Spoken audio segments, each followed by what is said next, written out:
So I wasn't originally planning to do a part 4 of this reincarnation series, but I felt it was going to be 3. I would cover it, but actually, as it happens, I find that I have one more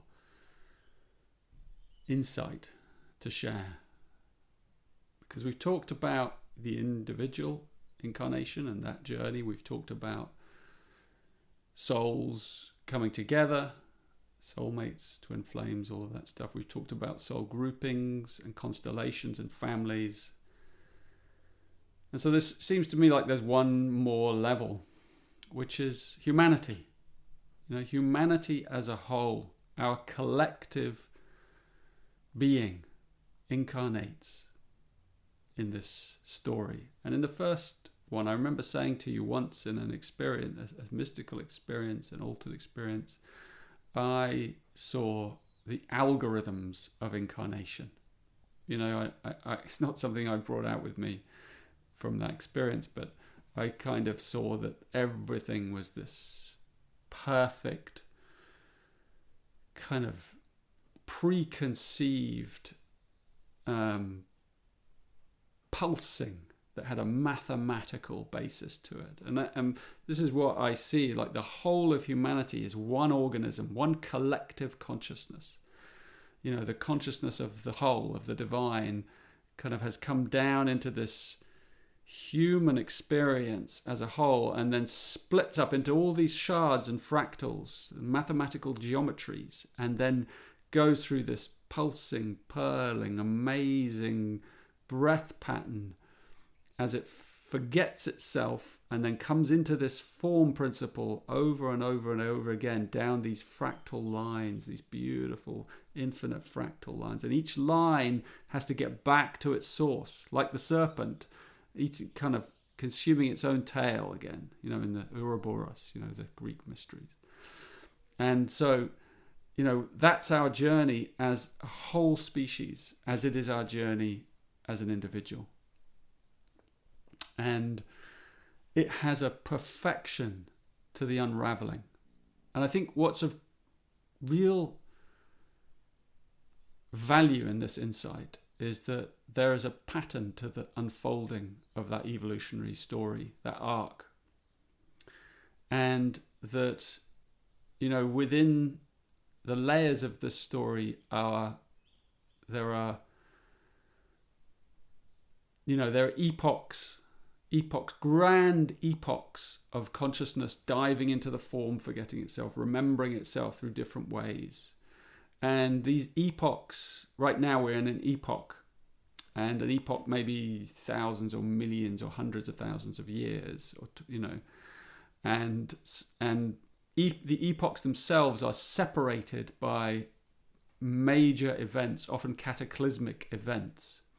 Because each epoch, as it shifts, as the journey shifts, and the whole consciousness of humanity starts to remember more of itself, then there's a kind of a birth canal that we have to move through as a species, as the species itself mutates.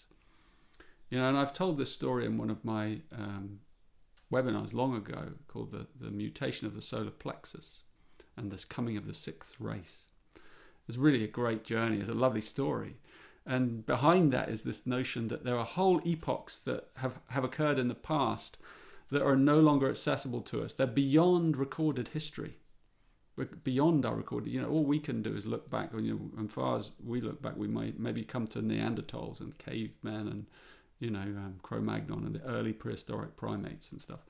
But beyond all of that history, beyond this history, this evolutionary history that we can follow, are other histories, other chains or rounds of civilization where we were a completely different being.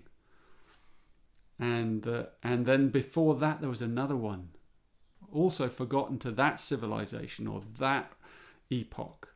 And each epoch, because it's separated by a big kind of birth-death event, the memory is not consciously held in the storylines of humans, although it is there as an imprint, in our myths, but it's not remembered it's remembered unconsciously. And interestingly, it's remembered by the plant realm, and by the insects and the creatures. They contain the memory, particularly the plants. So those special plants that we take occasionally that open up, those memories, these plant medicines like ayahuasca and other things, they actually release the floodgates between these. They can release the floodgate between these memories, these cataclysms, and they can take you way, way back and way forward, because in the timeless realm, out of form, all is known and all is seen. But in the form here, we're deeply embedded in time and space and story and drama. And as I said, what's of value in this is that we are now at the cusp of a new epoch. This is my sense. This is the story of the Gene Keys. This is my deep insight of that I stand behind and as underpinning the Gene Keys as a set of teachings.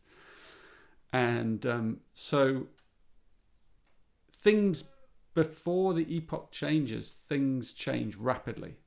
A lot of things change. A lot of memories come back. A lot of awakening begins to occur as the whole begins to kind of, a ripple passes through it. And through that, that ripple that passes through the whole, it kind of begins to shake the system itself. It begins to shake up the whole constellation, the whole web, the whole thing begins to quiver. And then externally, we enter periods of crisis. We enter periods of like, there's a shakedown, there's a tornado coming, and things begin to fall apart at a global level. So there are signs that a shift is coming, a cataclysmic shift may be coming. And I know that human beings have always, for millennia, thought there's going to be a cataclysm coming, right? So I'm not really talking so much about that right now. I'm just talking that, yes, a big shift is coming with the epoch change. And we can't envisage what lies ahead. We can't envisage the next mutation or transmutation of human beings. It's not possible really for us within this biovehicle to fully understand the next one, because the next one will be a paradigm shift. There will be a quantum leap. So in this cycle of incarnation, the whole species moves through a portal, and the actual veil that separates us between one dimension and the next begins to itself dissolve, particularly as you come towards the final epochs.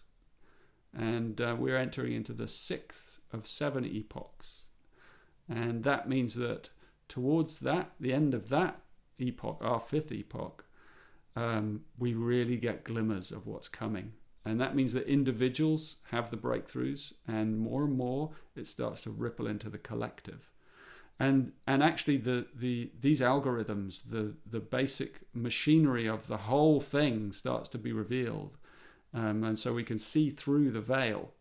And that's what's happening now. That's what's happening on this earth, is that more and more people are seeing through the veil and remembering their past lives, and perhaps even the thread of where they're going next, if they are, and seeing the whole storyline of the breath pattern of incarnation, is that we are not an individual. We are not even, constellations and families. We're one being. We're one family, the human family. And our time is coming, the end of incarnation itself is coming. And a new human will arrive here on this planet, and a new earth, a new heaven and a new earth, a new kind of form, a new form, and all the sort of hierarchies of nature are bound up in this as well, because we can't be separated from Gaia. We are an aspect of Gaia. So for us to change, the whole of Gaia has to change. Animals, insects, minerals, everything, plants, everything is caught up in this shift, which is why we see these cataclysmic shifts occurring. You know, the global warming, all these different signs of the whole having its birth death pangs. So I say this so that hopefully you feel at ease rather than feel worried by the state of affairs on our planet, because it has to go through this shift. We have to go through this portal. We have to go through this change in order, this purification. It's always that way, you know. There's always has to be this purification. It's in our myths. It's embedded in them. Before we can take the paradigm leap to another dimension, to a new kind of human being born, a collective human, a human that knows what it is, that knows its interconnectivity with all nature. Not just knows it intellectually, but knows it in the physical cells of the body. I mean, knows it. Like really, in every cell of your being knows it.